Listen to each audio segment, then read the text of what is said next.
বিয়ের পরের প্রথম পয়লা বৈশাখ শ্রীপর্ণা কেমন কাটালেন এই বছরের পয়লা বৈশাখ? আপনাদের সবাইকে স্বাগত সিনে গসিপে।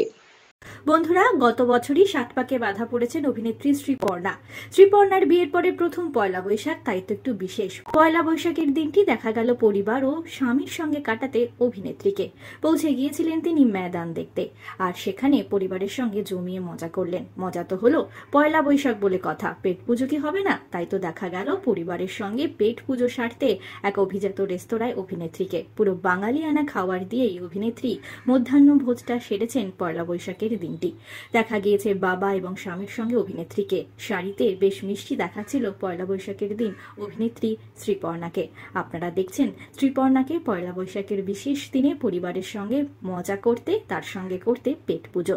বন্ধুরা, শেষবার দেখা গিয়েছিল শ্রীপর্ণাকে অভিনয় করতে গাছছড়া ধারাবাহিকে রুক্মিণীর চরিত্রে আমরা তাকে দেখেছিলাম।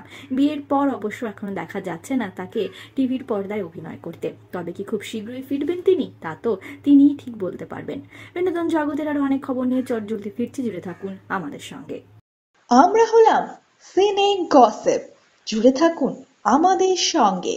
সাবস্ক্রাইব করুন আমাদের এই ইউটিউব চ্যানেলটি।